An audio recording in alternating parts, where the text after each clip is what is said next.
انزلہ من السماء ماء، اللہ نے آسمان سے پانی برسایا. اب آپ کو اپنا تخیل استعمال کرنا ہے، اپنا امیجنیشن استعمال کرنا ہے. اب امیجن کریں زوردار بارش ہو رہی ہے. یہ جو پوری تمثیل ہے اس میں طاقت اور توانائی، ٹھیک ہے، اس میں اسٹرینتھ اینڈ انرجی یہ آپ کو محسوس ہوگی. تو انزلہ من السماء ماء، آسمان سے پانی برس رہا ہے. کیسا پانی؟ ٹپ ٹپ ٹپ، ڈرزل نہیں، زوردار بارش، دھواں دھار بارش. پھر کیا ہوا؟ فسالت اودیۃ بقدرہا، اور ہر ندی نالا اپنے ظرف کے مطابق اس کو لے کر چلا. تو ایسی موسلا دھار بارش ہوئی ہے.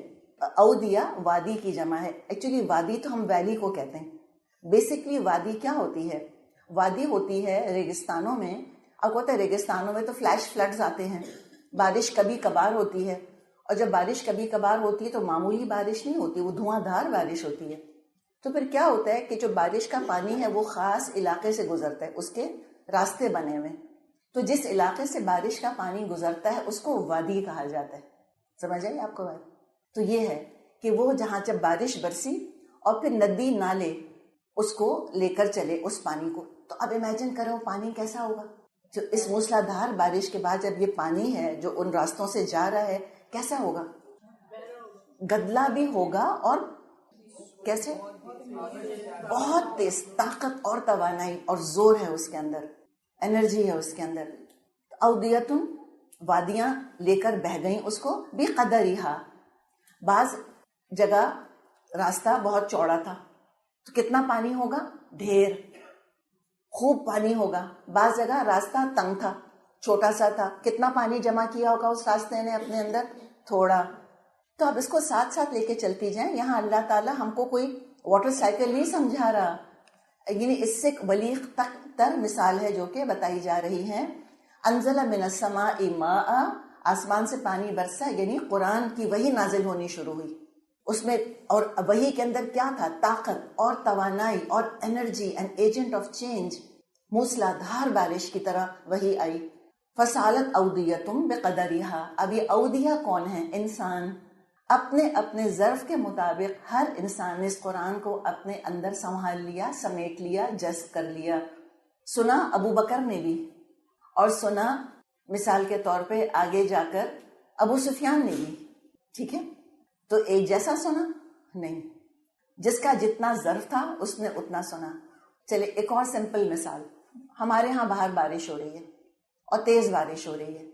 آپ کا دل چاہا کہ میں یہ پانی جمع کر لوں، کسی اور کا بھی دل چاہا وہ بھی پانی جمع کریں. آپ نے سب سے بڑا اپنے گھر میں برتن لیا، چاہے وہ بڑی آپ کی 5 کلو چاول کی دیگ ہو یا کچھ اور چیز ہو، اور آپ نے وہ لے جا کر بارش میں رکھ دیا. اور کسی نے ایک چھوٹا سا چائے کا چمچہ، ٹی اسپون، وہ لیا اور وہ جا کے بارش میں رکھ دیا. تو اپنے اپنے ظرف کے حساب سے پانی جمع ہوگا نا. بڑے دیگچے میں زیادہ جمع ہوگا، ایک چائے کے چمچے کے اندر تھوڑا جمع ہوگا. بالکل یہی معاملہ ہے. کون اپنا دل کتنا کھولتا ہے قرآن کے لیے، اتنا ہی وہ قرآن، اتنا ہی وحی کو وہ اپنے اندر جمع کرے گا اور جذب کرے گا اور فائدہ اٹھائے گا. اچھا پھر ایک اور بات آپ بتائیں، یہ جو اودیہ ہے، یہ جو ریگستان کی بارش ہوتی ہے، یہ کتنی دیر تک پانی سطح پر رہتا ہے؟ زیادہ دیر نہیں، پھر وہ جذب ہو جاتا ہے اور پھر دوبارہ ریگستان بن جاتا ہے. تو یہ یعنی یہ اوپن ونڈو نہیں ہے ہمیشہ کے لیے. قرآن جس وقت برس رہا ہو بس جذب کر لو اس کو جلدی جلدی اپنے اندر. جتنا اندر چلا جائے گا سٹور ہو جائے گا اور پھر وقتاً فوقتاً کام آتا رہے گا. پھر کیا ہوا؟ فاحتمل السیل زبدا رابیا. پھر جب سیلاب اٹھا تو سطح پر جھاگ بھی آ گئے. اب دیکھیں تیز بارش تھی نا.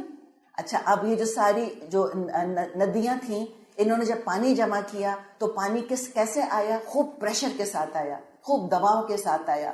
اور جب وہ چلا تو پھر جب کبھی آپ نے اگر پہاڑی علاقوں کا سفر کیا ہو، اپ نارتھ ہمارے ملک میں، دنیا میں کسی بھی جگہ، تو جو سمندر ہوتا ہے اس میں اور جو پہاڑی چشمے ہوتے ہیں اس میں کوئی فرق ہوتا ہے؟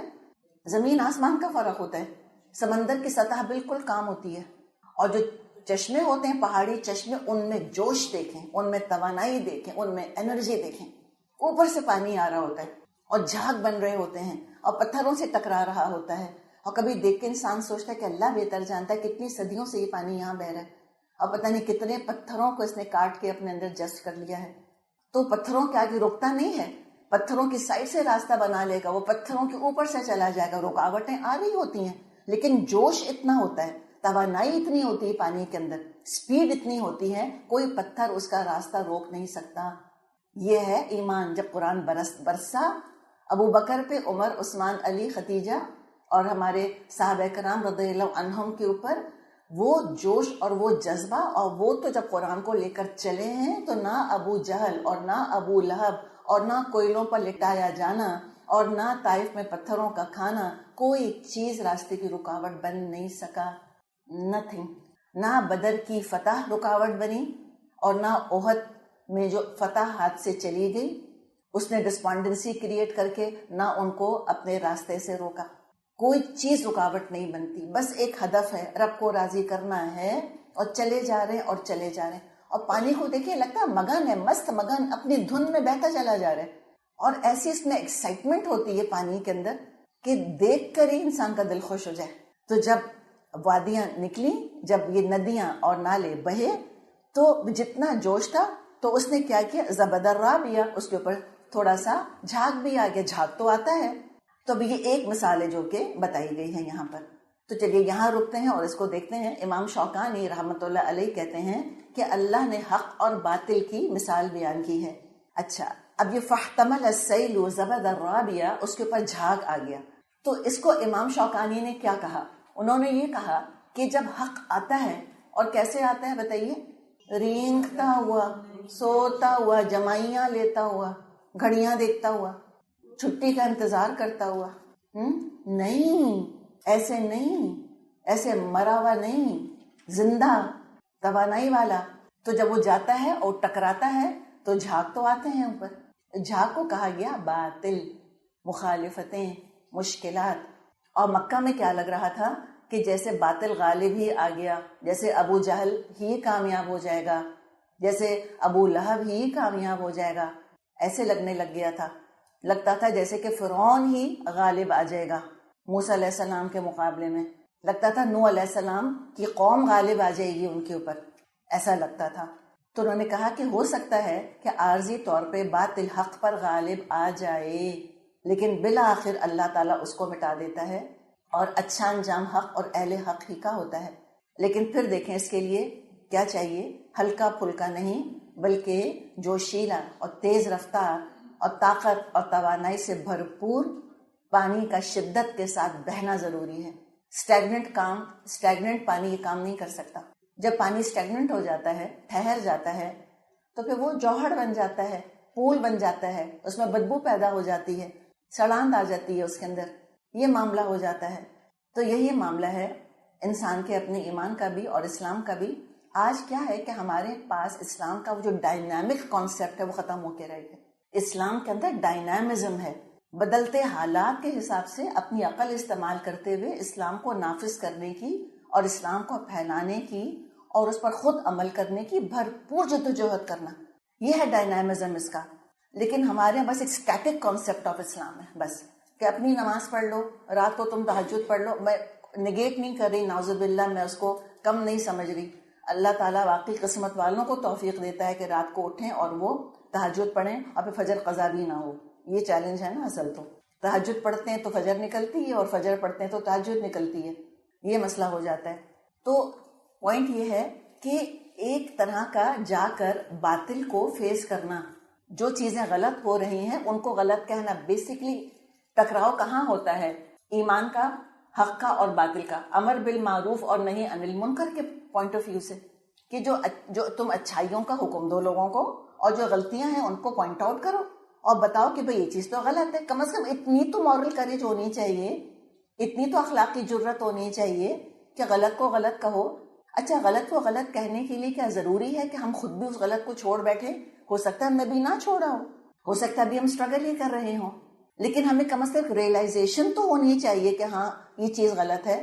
ایک ایموشنل کنیکشن تو ہونا چاہیے حق کے ساتھ، ایک ذہنی، عقلی، جذباتی، فطری ایک تعلق تو ہونا چاہیے حق کے ساتھ کہ ہاں حق صحیح ہے اور میں جو کر رہی ہوں میں بھی صحیح نہیں کر رہی ہوں، میں بھی ٹھیک کروں گی. لیکن جسٹ بیکاز میں کوئی بات غلط کر رہی ہوں میں کہوں کہ جہاں جہاں یہ غلط بات ہو رہی ہے وہ سب صحیح کر رہے ہیں، یہ کون سی عقل مندی کی باتیں؟ یہ تو کوئی عقل مندی کی بات نہیں. تو یہ ہے دراصل حق اور باطل، یہ اس کے ٹکراؤ کی بات ہو رہی ہے.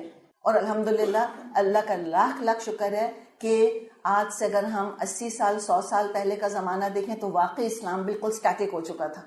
لیکن اب ہم دیکھ رہے ہیں کہ وہ توانائی آ رہی ہے اس کے اندر، اور اس میں اور توانائی ہمیشہ آتی ہے جوانی کے ساتھ، یوتھ کے ساتھ، ایجوکیشن کے ساتھ آتی ہے، کانفیڈنس کے ساتھ آتی ہے.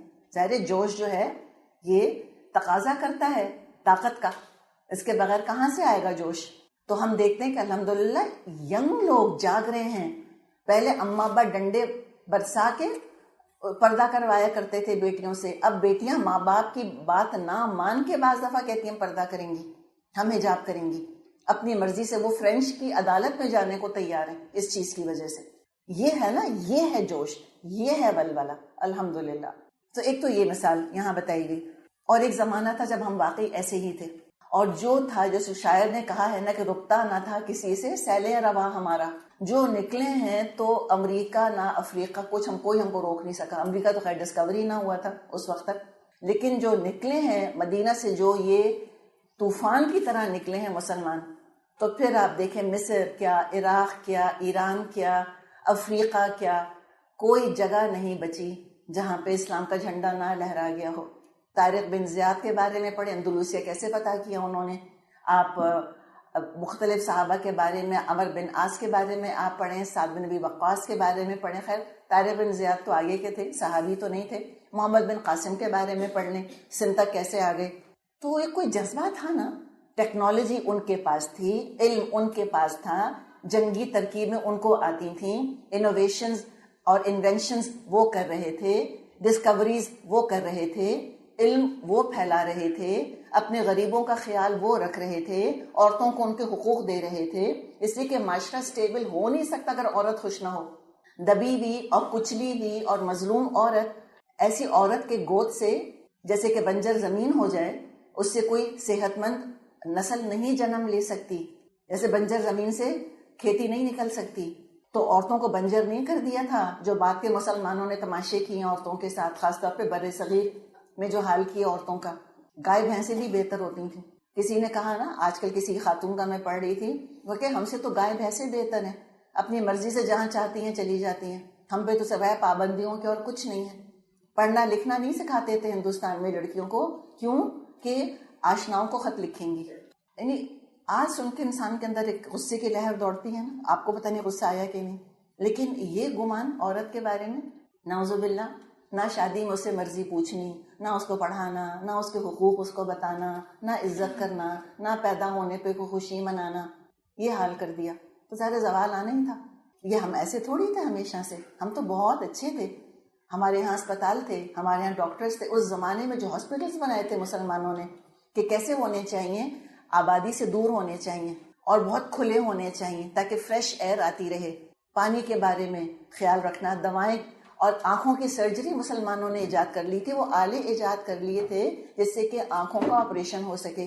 میڈیسن میں ترقی دیکھیں، یہ جو الجبرا جس کو ہم کہتے ہیں، ال سے بنا ہے جبر، الجبرا انگلش میں ورڈ نہیں تھا اس علم کے لیے، تو ان کو صرف عربک کو ہی ایک طرح سے لیٹنائز کرنا پڑا. الجبرا سے انہوں نے الجبرا بنایا ہے اس کو. جیومیٹری، یہ جو میپس بنائے جاتے ہیں، کیونکہ مسلمانوں کو آگے سے آگے جانا تھا تو یہ مسلمانوں نے بنائے. پھر جغرافی، اور چونکہ جہاں مسلمان جاتے تھے ان کو رخ تو مکہ کی طرف کرنا تھا، قبلے کی طرف کرنا تھا، تو ڈائریکشنز کا تعین کرنا. پھر یہ جہاز کی جو انڈسٹری ہے اس کو مزید وہ آگے لے کے چلے. تو یہ تبھی تو ہم نے فتح کیا تھا. یہ خالی جانمازوں پہ بیٹھ کے اور عمرے کرنے میں دعائیں مانگنے سے نہیں ہوا یہ سب کچھ. ہم جو اتنے لو انرجی ہو گئے ہیں نا، ہم کہتے ہیں کیا کر سکتے ہیں، اللہ ہی کرے گا، بس میں بیٹھ کے تہجد میں دعا مانگوں گی. بھئی ہیرو بھی تو صحیح. ڈاکٹر سرار تو بہت ڈانٹا کرتے تھے، کہتے تھے زمین جنبت نہ جنبت گل محمد. زمین ہلتی ہے، نہیں ہلتا تو گل محمد نہیں ہلتا. کون ہے گل محمد؟ مسلمان. نہیں ہلیں گے تو ہم نہیں ہلیں گے. چلو افسوس تو ہوتا نا اس حال پر، نہیں، اس پہ فخر کہ ہم مسلمان ہیں، ہم تو ہر حال میں ان کافروں سے بہتر ہیں. کافروں کا کام ہے دنیا کے پیچھے لگنا، ہم نہیں دنیا کے پیچھے جاتے. یعنی اپنی کاہلی پر بہانہ کس چیز کا چڑھا دیا، کور کس چیز کا چڑھا دیا کہ ہم تو دنیا میں انٹرسٹ ہی نہیں رکھتے، یہ دنیا تو کافروں کے لیے ہے، وہ کریں ایجادات، ہم تو اللہ اللہ کریں گے. تو آ گئے وہ اپنی گنز لے کرتے. اور کر دیا انہوں نے کام مسلمانوں کا پورا. ہم بیٹھے دیکھتے رہ گئے تماشا. آپ کے خیال میں قسطنطنیہ وغیرہ کیسے فتح ہوا ہوگا, یہ مصر کیسے فتح ہوا ہوگا؟ تو ایسے تھے ہم. اور پھر جب ہم بالکل سو گئے جا کر, کسی نے کہا ہے نا کہ زمانہ بڑے شوق سے سن رہا تھا, ہم ہی سو گئے داستان کہتے کہتے. ہم تو ایک عروج سے دوسرے عروج کی طرف بڑھتے ہی چلے جا رہے تھے. ہم سپر پاور تھے دنیا کا. لوگ یورپ سے آ کر مسلمانوں کی یونیورسٹیز میں, قرطبہ کی جامع مسجد میں جو تعلیم دی جاتی تھی وہاں آ کے علم حاصل کیا کرتے تھے. مسلمانوں کی بنائی ہوئی یونیورسٹیز میں آ کے علم حاصل کیا کرتے تھے یورپ سے. یہ حال تھا الحمدللہ ہمارا. تو یہ ایسے ہی ہوا. اسی طرح الحمدللہ عروج پہ عروج اللہ تعالیٰ نے دیا. اور تھوڑی دیر کے لیے لگتا تو تھا کہ جیسے باطل ہی غالب آ گیا, لیکن پھر مٹ گیا. جاء الحق وزهق الباطل, ہم سورہ بنی اسرائیل میں پڑھیں گے. حق آ گیا, باطل مٹ گیا. ان الباطل کان زہوقا, باطل تو ہے ہی مٹ جانے کے لیے. وہ مکہ جہاں پہ آپ صلی اللہ علیہ وسلم کو اتنا تنگ کیا جاتا تھا اور آپ کے ساتھیوں کو, ایک وقت آیا فتح مکہ کا, آپ صلی اللہ علیہ وسلم سارے بت گراتے جاتے تھے اور آپ یہ آیت پڑھتے جاتے تھے کہ حق آ گیا اور باطل مٹ گیا, اور باطل ہے ہی مٹ جانے کے لیے. اچھا, اب ایک مثال یہ ہے. دوسری مثال ایک اور آ رہی ہے. وَمِمَّا يُوقِدُونَ عَلَيْهِ فِي النَّارِ ابْتِغَاءَ حِلْيَةٍ أَوْ مَتَاعٍ زَبَدٌ مِثْلُهُ, اور ایسے ہی جھاگ ان دھاتوں پر بھی اٹھتے ہیں جن کو زیور اور برتن وغیرہ بنانے کے لیے لوگ پگھلایا کرتے ہیں. اچھا, اب ایک اور مثال. ایک تو پانی کی مثال دی تھی, اب یہاں دھاتوں کی مثال دی جا رہی ہے کہ دھاتوں کو, یعنی جو یہ میٹلز ہوتے ہیں, ان کو خالص کرنے کا جو عمل ہے وہ کیسے ہوتا ہے. جیسے مثال کے طور پہ سونے کو خالص کرنا ہے یا لوہے کو خالص کرنا ہے یا لوہے کو کسی تلوار میں یا برتن میں ڈھالنا ہے, تو کیا کیا جاتا ہے؟ آگ, حرارت, توانائی. حرارت چاہیے, انرجی چاہیے, توانائی چاہتا ہے. بھٹی پر تپ کر ہی کھوٹ دور ہوتی ہے, ایسے نہیں ہوتی. تب خالص دھات سامنے آتی ہے. یہ جو آپ اس وقت شکنجے میں پھنسی ہوئی ہے نا, یہ تو اتنی سی تو اللہ نے کانٹا ہی چبایا ہے نا. سب سے بڑا رونا کیا ہے اس وقت ایک اسٹوڈنٹ کا, اور ہم اللہ کا سچی بات ہے ہم سب اس سے گزرے کہ test per test, nothing but test he test. یہی ہے نا, جیسے بنی اسرائیل نے کہا تھا کہ ہم کو تو من اور سلوہ کے علاوہ کچھ نظر نہیں آتا, ایسے واقعی اسٹوڈنٹ بیچارہ کہتا ہے کہ ٹیسٹوں کے علاوہ کچھ نہیں میری زندگی کے اندر. یہ ہو جاتا ہے, یہ تو اتنا سا ہے. اور پھر اگر اس علم کے ساتھ ساتھ اگر عمل کے میدان میں کوئی آگے بڑھنا شروع ہو جائے, پھر دیکھیں شکنجے میں کیسا کستا ہے وہ, پھر دیکھیں ذرا کیا گزرتی ہے اس کے اوپر. لیکن یہ اس کے بغیر کام چلے گا نہیں, ہوگا نہیں. تو آگ میں جل اور خاک میں مل, جب خشت بنے تب کام چلے. خشت کہتے ہیں اینٹ کو. گھر بن رہا ہوتا ہے, کچے وہاں پر جا کر اور ریت کی ڈھیریاں لگائیں, کون سا گھر بنے گا؟ ایک دیوار نہیں کھڑی ہوگی. تو یہ کچے لوگوں پہ جن کو محنت کرنے کی عادت ہی نہیں ہے, جن کو قربانی دینے کی عادت ہی نہیں ہے, وہ کیا کام کریں گے اسلام کے کنسٹرکشن کا؟ وہ کیا اسلام کی تعمیر کریں گے؟ ہمت ہی نہیں ہے, مزاج ہی نہیں ہے, وہ کردار ہی نہیں ہے. تو مضبوط کرو.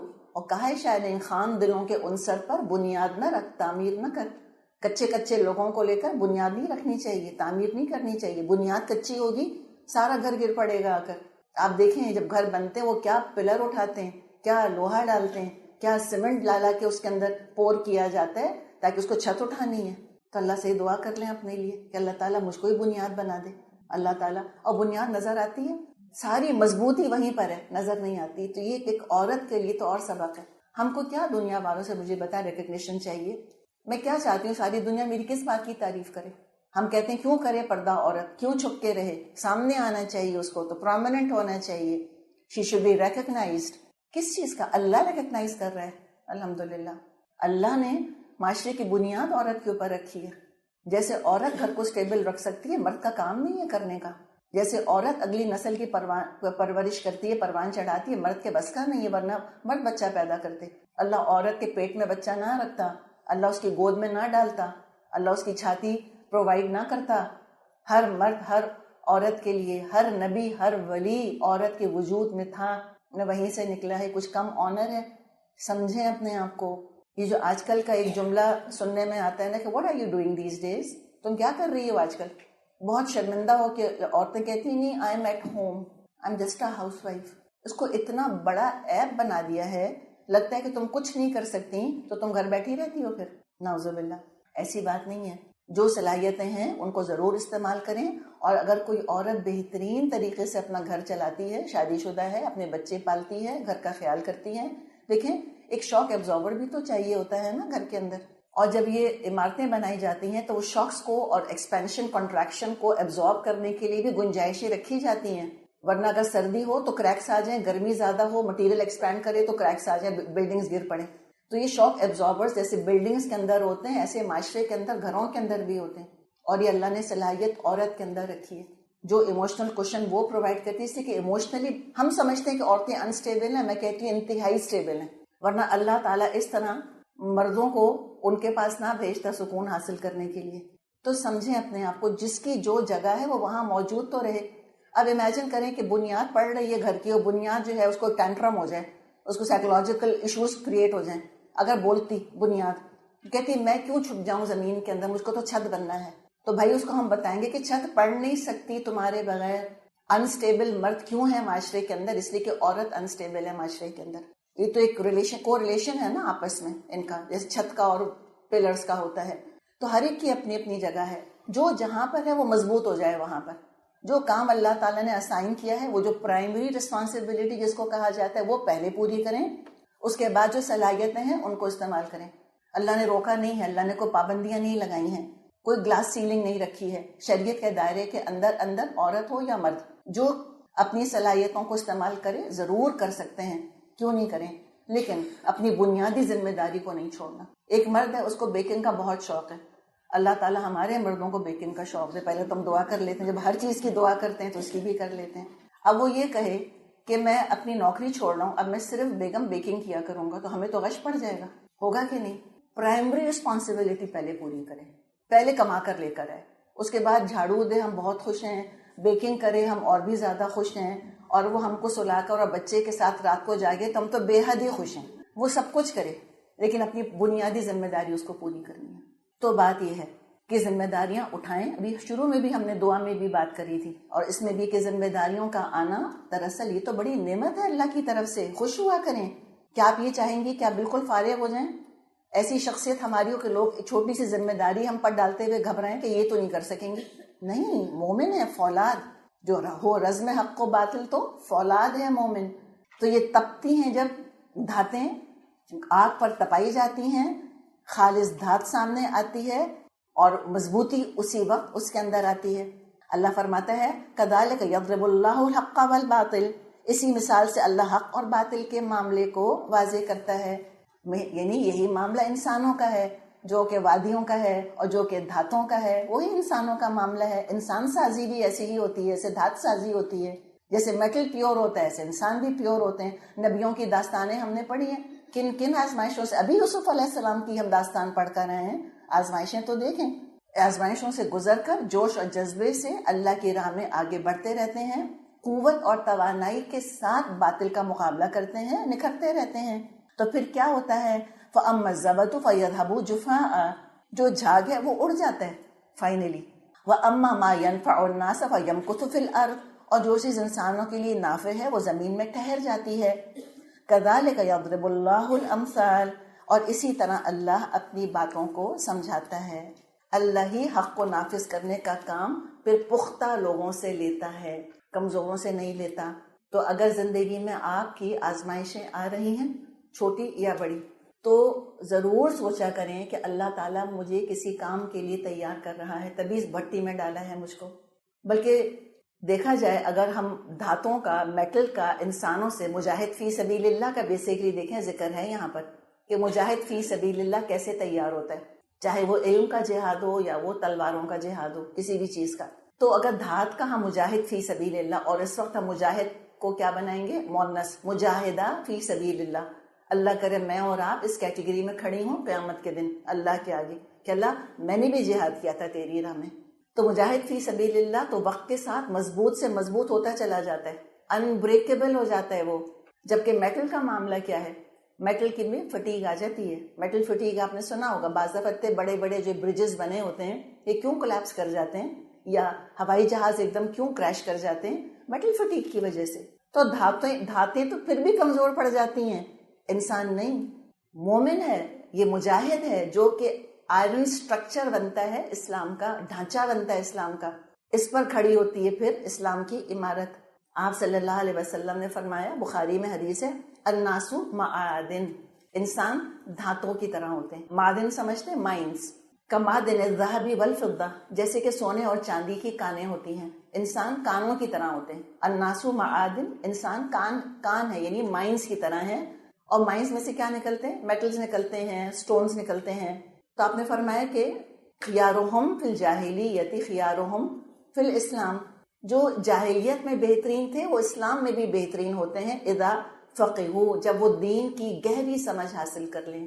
تو جو جاہلیت میں مثال کے طور پہ بہادر تھا جیسے کہ عمر رضی اللہ عنہ، اب جب وہ اسلام لے آئے تو اسلام کے لیے بھی کیا بن گئے؟ بہترین بن گئے. خالد بن ولید جاہلیت میں بہترین کمانڈر ان چیف تھے. انہی کی وجہ سے تو وہ احد کی جیتی ہوئی جنگ ہاتھ سے گئی تھی مسلمانوں کی. وہ کفار کی طرف سے آئے تھے خالد بن ولید.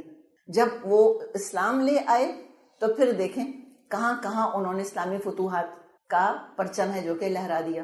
تو جو جاہلیت میں بہترین ہوتے ہیں ان میں صلاحیتیں ہوتی ہیں. وہی صلاحیتیں جب وہ اسلام لانے کے بعد اسلام کے لیے لگانا کھپانا شروع کرتے ہیں تو اسلام کو بڑا عروج ملتا ہے. جیسے بعض ہم دیکھتے ہیں کہ بعض لوگ بڑے دلکش ہوتے ہیں، بڑے کیرزمیٹک ہوتے ہیں، شخصیتیں بڑی پرکشش ہوتی ہیں. اللہ تعالیٰ نے ان کو ہر وہ چیز دی ہوتی ہے جو کہ انسانوں کو اپنی طرف کھینچے. ایک کرزما ہوتا ہے ان کے اندر. ابھی پھر سورہ یوسف کا حوالہ دیکھ لیں. حسن اللہ نے دیا، پھر اللہ نے پوزیشن ان کو دی، پھر اللہ تعالیٰ نے ذہانت ان کو دی، پھر اللہ تعالیٰ نے علوم ان کو دیے جو کہ لوگوں کے لیے بڑے نافع اور فائدے مند تھے. کرزمیٹک تھے کہ نہیں تھے؟ تو سوچیں نا پھر کتنا انہوں نے اسلام پھیلایا ہوگا. اور یہی ساری خوبیاں کسی کافر کے اندر ہیں تو وہ کفر کو خوبصورت بنانے کے لیے استعمال کرے گا. تو یہاں پر فرمائے کہ اسی طرح اللہ تعالیٰ مثالیں بیان کرتا ہے انسان کے لیے. تو لہٰذا اپنی صلاحیت کو پہچانیں کہ میں کیا بن سکتی ہوں، میں کہاں اسلام کو فائدہ پہنچا سکتی ہوں. اللہ نے ہر ایک کو صلاحیتیں ڈفرینٹ دی ہیں. اللہ تعالیٰ ہم کو باکسنگ نہیں کرتا. اللہ تعالیٰ نے جو صلاحیتیں رکھی ہیں ان کا چینل اللہ نے بنایا ہے کہ تم اپنی صلاحیتوں سے جتنا چاہو دوسروں کو فائدہ پہنچاؤ اور اسلام کے لیے فائدے مند بنو. تو بات ساری کیا ہے؟ اپنے آپ کو، اپنی صلاحیتوں کو پہچاننے کی. ہو سکتا ہے کسی کی صلاحیت علم کی طرف زیادہ ہو کہ وہ کسی کو پڑھا سکتے ہوں. ہو سکتا ہے کسی کی صلاحیت جو ہے وہ انتظامی معاملات کی طرف بہتر ہو کہ وہ ایڈمنسٹریشن بہت اچھی کر سکتے ہیں. کیا پتہ کسی کی صلاحیت جو ہے وہ فائنانس کی طرف ہو کہ وہ فائنانس بہت اچھی طرح سنبھال سکتے ہیں. ایک ٹیم ورک چاہیے ہوتا ہے نا، ہر طرح کے لوگ چاہیے ہوتے ہیں.